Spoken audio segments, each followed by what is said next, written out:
கச்சத்தீவு விவகாரத்தில் என்னதான் நடந்தது? உண்மையில் கச்சத்தீவு இந்தியாவுடையதா இலங்கையுடையதா? और तमिलनाडु के बीच में कच्चा தீவு.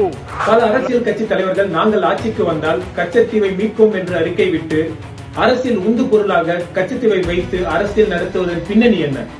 கச்சத்தீவு இலங்கைக்கு தாரை வார்க்கப்பட்டது. இந்தியா கச்சத்தீவை தாரை வார்த்து கொடுத்தது உண்மையா? அப்படி கொடுத்திருந்தால் இந்தியாவால் கச்சத்தீவை மீட்டுக் கொண்டு வர முடியுமா?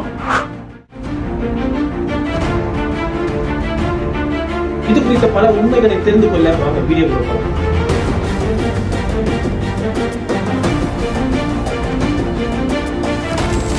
உதவும் உள்ளம் கொண்ட உதவும் உள்ளங்களுக்கு தியாகு கல்லுவின் அன்பு வணக்கங்கள். கச்சத்தீவு இந்தியாவோட ராமேஸ்வரத்துக்கும் இலங்கைக்கும் நடுவுல இருக்க ஒரு மிகச்சிறிய தீவு தான் இந்த கச்சத்தீவு.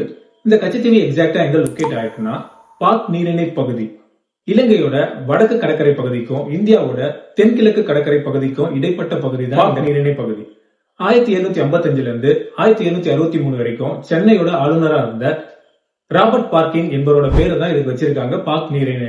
இந்த பாக் நீரிணை பகுதி ஃபுல் அண்ட் ஃபுல் வந்து கடல் சார்ந்த பகுதி கிடையாது. அதாவது பவள பாறைகள் இருக்கும், மணல் திட்டுகள் இருக்கும். இங்க வந்து ஒரு கப்பல்லாம் போறதுக்கு வந்து ஏதுவா இருக்காது அந்த இடம். ஆக்சுவலா பாத்தீங்கன்னா ஒரு போட்டை வச்சு நம்ம பிஷிங் பண்ணலாம், அது மாதிரி ஒரு இது பகுதி தான். பாக் நீரிணை பகுதி வந்து எக்ஸாக்டா பாத்தீங்கன்னா ராமேஸ்வரத்துல இருந்து ஒரு 12 மைல் தூரத்திலையும் யாழ்ப்பாணத்துல இருந்து ஒரு 10.5 மைல் தூரத்திலையும் வந்து அமைஞ்சிருக்க ஒரு இடம் தான் இந்த பாக் நீரிணை பகுதி. இந்த நீரிணை பகுதி சொல்றோம்ல, இதுக்கு நடுவுல இருக்க ஒரு மிகச்சிறிய தீவு தான் இந்த கச்சத்தீவு. ஆக்சுவலா இதோட சரௌண்டிங் அந்த சுற்றளவுன்னு பாத்தீங்கன்னா 285 ஏக்கர், அதாவது 300 மீட்டர் தான் இதோட அகலமே இருக்கும். சுற்றளவு அவ்வளவு இருந்தாலும் அகலம் எவ்வளவுன்னு பாத்தீங்கன்னா ஒரு 300 மீட்டர் தான். இந்த சின்ன ஒரு தீவுக்கு இவ்வளவு பெரிய பிரச்சனை. அதாவது இந்த தீவுல பாத்தீங்கன்னா மக்கள் யாருமே வசிக்கல. ஒரே ஒரு புனித அந்தோனியர் கோயில் மட்டும் தான் அங்க இருக்குது. அதாவது எவ்ரி இயர் பாத்தீங்கன்னா பிப்ரவரி மார்ச் இந்த டைம்லாம் வந்து இங்க கோலாகலமா திருவிழா நடக்கும். அந்த டைம்ல வந்து நம்ம இந்தியன்ஸ் யார் வேணா அங்க போலாம், இந்தியால இருந்தும் போலாம், இலங்கையில இருந்தும் வரலாம். அங்க வந்து பெஸ்டிவல் நல்லா தான் இருக்கும். அந்த மாதிரி டைம்ல எல்லாம் எதுவும் பிரச்சனை எல்லாம் நடந்தது இல்லை இது வரைக்கும். அது மாதிரி ஒரு நிகழ்வு நடந்தது வரலாறும் இல்ல. அப்படி ஒரு சூழ்நிலையில இது ரெகுலரா போயிட்டு இருக்கும்போது 1983 என்னாச்சுன்னா இலங்கையில வந்து ஈழத்தமிழர் படுகொலை நடந்தது. இது எல்லாருக்கும் தெரிஞ்ச விஷயம் தான். அந்த டைம்ல வந்து இது ஒரு பயங்கரமான இஷ்யூவாக போச்சு. அந்த ஒரு பிரச்சனை நேரத்துல வந்து இத சுத்தமா ஸ்டாப் பண்ணிட்டாங்க. அதாவது இங்க யாருமே பிரேயர் பண்றது இல்ல, இது மாதிரி கூட்டு வழிபாடு எதுவுமே நடக்காம திருவிழாவை பேன் பண்ணிட்டாங்கன்னு சொல்லலாம். அப்படி பேன் பண்ணது இப்ப ரீசெண்டா தான் அதை வந்து ஸ்டார்ட் பண்ணி ரன் பண்ண ஆரம்பிச்சாங்க. இந்த கோயில் வந்து ராமநாதபுரத்துல இருந்த சீனிக்குப்பன் படையாச்சி என்பவர் தான் இந்த கோயிலை வந்து கன்ஸ்ட்ரக்ட் பண்ணிருக்காரு. அவரு கட்டி என்ன பண்ணிருக்காருன்னா தங்கச்சி மடத்தை சேர்ந்த ஒருத்தர் கிட்ட, பாதிரியார் கிட்ட என்ன பண்ணிருக்காரு, நீங்க வந்து இது பிரேயர் எல்லாம் நீங்க கனெக்ட் பண்ணுங்க, இது வழிபாடு எல்லாமே நீங்க பண்ணுங்க அப்படின்னு அவரோட கண்ட்ரோல்ல கொடுத்து அவர் எல்லாமே ரெகுலரா பண்ணிட்டு இருக்காரு. இப்படிப்பட்ட இந்த இடத்துல வந்து என்ன பண்ணிருக்காங்க, 2ஆம் உலக போர் வந்தப்போ பிரிட்டிஷ் பீரியட்ல இந்த இடத்துலாம் தயாரிக்கும்ல, அந்த போருக்கு வந்து யூஸ் பண்ற வெப்பன்ஸ் அதெல்லாம் வந்து ஒழுங்கா ஒர்க் ஆகுதா, நம்ம செஞ்சது கரெக்டான்றத டெஸ்ட் பண்றதுக்காக, வெடிச்சு பார்க்கறதுக்காக இந்த இடத்த வந்து யூஸ் பண்ணிருக்காங்க. ராமநாதபுரம் ராஜாக்கு இந்த இடம் வந்து 1902லயே வந்து இந்தியாவோட கவர்மெண்டால அவர்கிட்ட கொடுக்கப்பட்டதுன்னு சொல்லியிருக்காங்க. அதாவது இவர் என்ன பண்ணிருக்காருன்னா அதுக்கப்புறம் இந்த இடத்த வந்து மீன் பிடிக்கிறதுக்கு, அப்புறம் அங்க வந்து மேய்ச்சல் ஆடு மாடு எல்லாம் மேய்க்கிறதுக்கு, வேற சில காரியங்களுக்கு எல்லாம் வந்து இந்த இடத்த வந்து குத்தகைக்கு விட்டுருக்காரு. அது மூலியமா வந்து அவர் இன்கம் ஜெனரேட் பண்ணிருக்காருன்னு சொல்லியிருக்காரு. 1880 இது எப்படி இருந்ததுன்னா அப்துல் காதர், முத்துசாமி பிள்ளைன்னு 2 பேர் என்ன பண்ணிருக்காங்கன்னா அந்த காலத்துல ராமநாதபுரத்தோட டெப்டி கலெக்டர் எட்வர்ட் டர்னர் கிட்ட போய் ஒரு குத்தகை ஒண்ணு கேட்டிருக்காங்க. அதாவது நாங்க வந்து ஒரு 70 கிராமத்துல வந்து சாயம் போடுற வேலையை பார்த்துட்டு இருக்கோம்.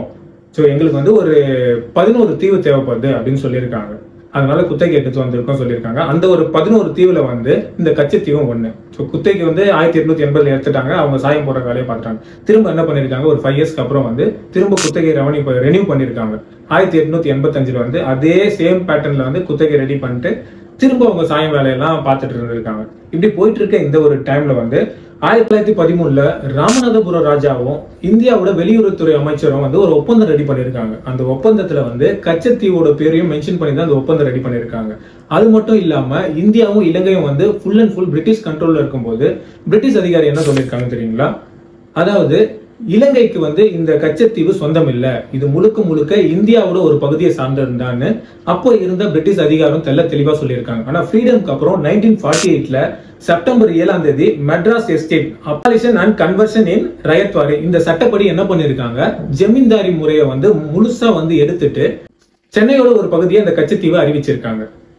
1972 தமிழ்நாடு கவர்மெண்ட் என்ன பண்ணிருக்காங்க, ஒரு புதுசா ஒரு ஆணை வந்து பிறப்பிச்சு ராமநாதபுரத்தோட டிஸ்ட்ரிக்ட் கெசட்டர் அவர் என்ன பண்ணிருக்காருன்னா ஒரு கச்சத்தீவோட சர்வே ஒன்று ரெடி பண்ணிருக்காரு. 1250 சர்வே நம்பர் மென்ஷன் பண்ணி இது ராமநாதத்தோட ஒரு பகுதி தான் அப்படின்னு அந்த கெசட்லயே எழுதி கொடுத்திருக்காரு.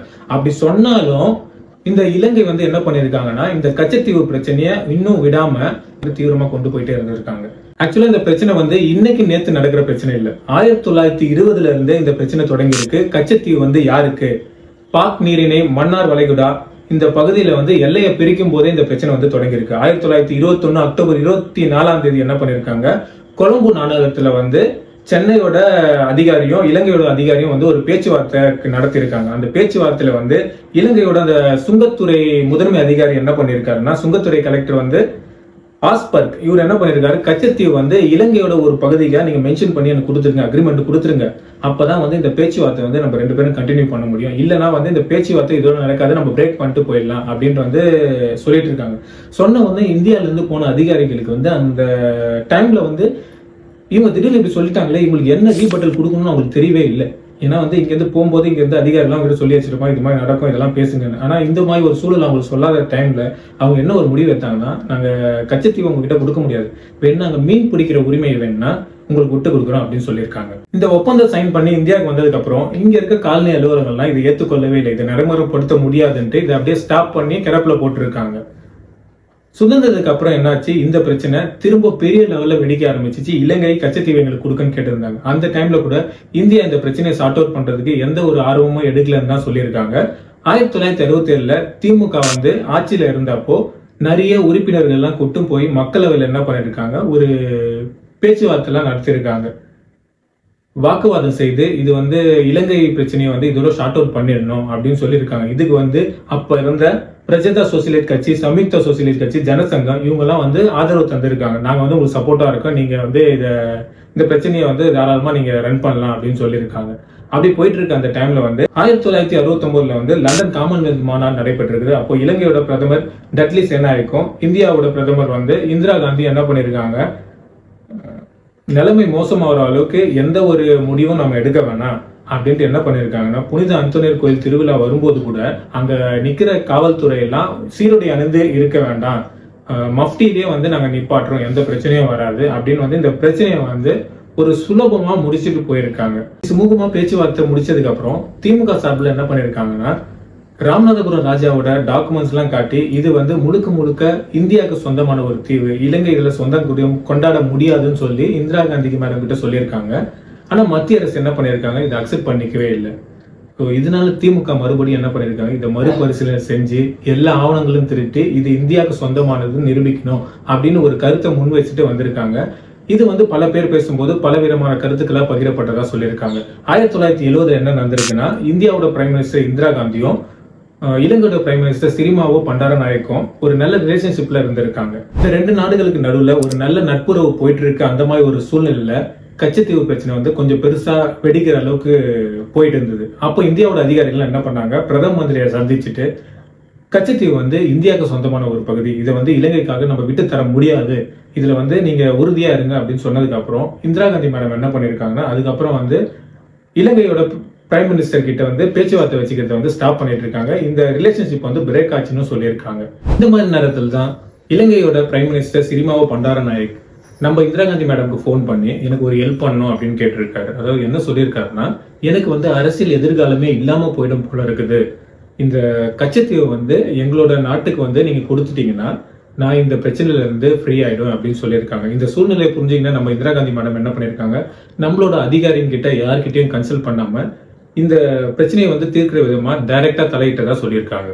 இந்த விஷயம் எல்லாருக்கும் தெரிய ஆரம்பிச்சது. அதாவது கச்சத்தீவை இந்தியா விட்டு கொடுக்க முடிவு பண்ணிச்சுன்னு எல்லாரும் தெரிஞ்சதுக்கு அப்புறம் 1973 மு கருணாநிதி அவர்கள் அவரோட சட்ட அமைச்சர் சே மாதவன் அவர்களை கூட்டிக்கிட்டு இந்திரா காந்தி மேடம் கிட்ட ஒரு கருத்தை முன் வச்சிருக்காரு. கச்சத்தீவு இந்தியாவுக்கு சொந்தமானது, அதை ஒருபோதும் நம்ம இலங்கைக்கு தாரவாத்து கொடுக்க கூடாது அப்படின்னு சொல்லிட்டு வந்திருக்காரு. அது மட்டும் இல்லாம எழுத்துப்பூர்வமா ஒரு கடிதமும் எழுதி கொடுத்து வந்ததா சொல்லியிருக்காங்க. அந்த கடிதத்துல என்ன எழுதியிருந்தாருன்னா, மாநில அரசு திரட்டிய ஆவணங்கள் படி இலங்கை அரசு ஒருபோதும் கச்சத்தீவுக்கு உரிமை கொண்டாட முடியாதுன்னு எழுதியிருந்தாரு. அது மட்டும் இல்லாம முந்தைய காலத்துல இருந்து நம்ம ராமநாதபுரம் ராஜா காலத்துல இருந்தும் சரி, தென்னிந்திய ஆட்சியாளர்களுக்கு சொந்தமானதுதான் இந்த கச்சத்தீவா இருந்திருக்குது, வேற யாரும் இதுக்கு சொந்தம் கொண்டாட முடியாது. அது மட்டும் இல்லாம குத்தகை விட்டதெல்லாம் பாத்தீங்கன்னா ராமநாதபுரம் ராஜா தான் மத்தவங்களுக்கு வந்து குத்தகை விட்டு இருக்காரு. அதுக்குரிய டாக்குமெண்ட் எல்லாம் இருக்குது.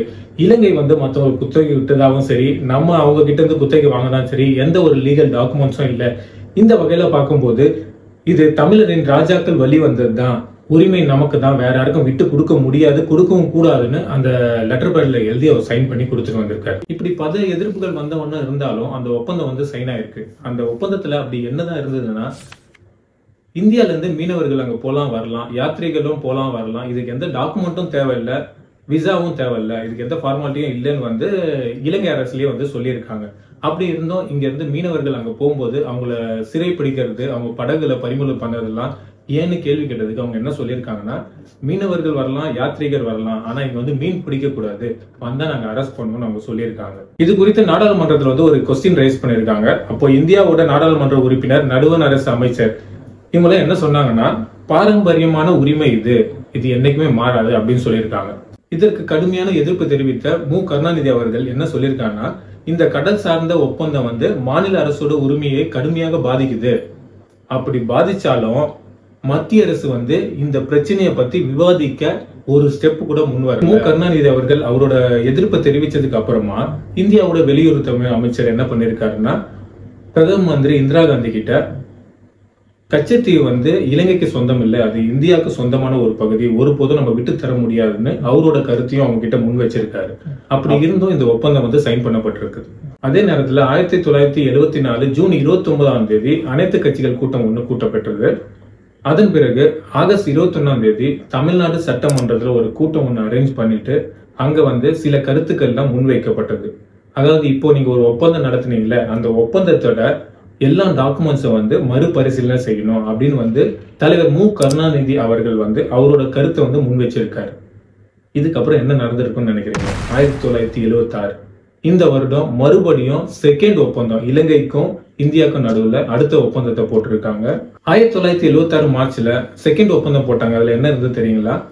இந்தியாவோட மீனவர்களும் சரி, அவர்களோட மீன்பிடி படகுகளும் இலங்கையோட கடற்கரையிலும் சரி, அவங்களோட பொருளாதார பிரத்யேக மண்டல பகுதிகளிலும் சரி, மீன் பிடிக்க வரணும்னா அவங்களோட பர்மிஷன் இல்லாம உள்ள வரமாட்டாங்க, மீன் பிடிக்க மாட்டாங்கன்னு ஒரு ஒப்பந்தத்தை எழுதி கொடுத்து வந்திருக்காங்க. இந்த ஒரு ஒப்பந்தத்தினாலதான் தமிழக மீனவர்களும் சரி, அவர்களோட மீன்பிடி படகுகளும் சரி, இலங்கை அதிகாரிகளால் சிறைப்பிடிக்கப்பட்டது. அதாவது இந்த ஒப்பந்தம் எமர்ஜென்சி பீரியட்னு சொல்லக்கூடிய நெருக்கடி நிலை 1975 இருந்து 1977 இந்த காலகட்டத்தில் நடந்திருக்குது. எக்ஸாக்டா சொல்லணும்னா 25 ஜூன் 1975 திமுகவோட ஆட்சி கலைக்கப்பட்ட அந்த மாதிரி ஒரு நேரத்துல இந்த ஒப்பந்தம் கையெழுத்து ஆகப்பட்டிருக்கு. அதாவது உங்களுக்கு புரியுற மாதிரி சொல்லணும்னா, கச்சத்தீவு இலங்கைக்கு முழுவதும் தாரை வார்த்து கொடுக்கப்பட்டுள்ளது. கச்சத்தீவு இலங்கைக்கு தாரை வார்க்கப்பட்டது.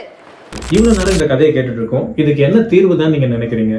அதாவது தமிழக மீனவர்கள் இங்க இருந்து அங்க போகும்போது அவங்களை சிறை பிடிக்கிறது இதெல்லாம் நடக்காம இருக்கணும்னா, அந்த கச்சத்தீவு பகுதியில வந்து மீன் பிடிக்கிற உரிமையை தமிழக மக்களுக்கு வந்து நம்ம அரசு வந்து வாங்கி தரணும்ன்றது என்னோட கோரிக்கை. இது நடந்தா வந்து இந்த பிரச்சனை வந்து இப்போதைக்கு ஸ்டாப் ஆகும். கச்சத்தீவை மீட்க முடியலனாலும் தமிழக மீனவர்களாக பாதுகாக்கப்படும். இந்த கச்சத்தீவு பிரச்சனை தமிழ்நாட்டோட பிரச்சனையா மட்டும்தான் இங்க பார்க்கப்படுகிறது. இது ஒரு இந்தியாக்கான பிரச்சனையா பார்க்கப்படல. அப்படி பார்க்கப்பட்டா அனைத்து நாடுகளும் முன் வந்து ஒன்று சேர்ந்து இந்த பிரச்சனையை நம்ம தீர்த்து வைக்கலாம் நான் நினைக்கிறேன்.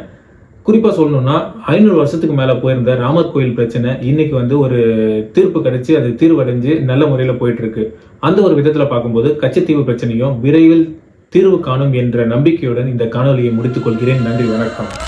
அப்போதைய முதலமைச்சர் திரு மு கருணாநிதி அவர்களுக்கு தெரிந்தது ஜெ ஜெயலலிதா அவர்கள் இந்திய அரசியலமைப்பு சட்டத்தை விஜயகாந்த் அவர்கள் கச்சத்தீவை மீட்பதற்கு தேர்தலில் வெற்றி பெற்ற தலைவர்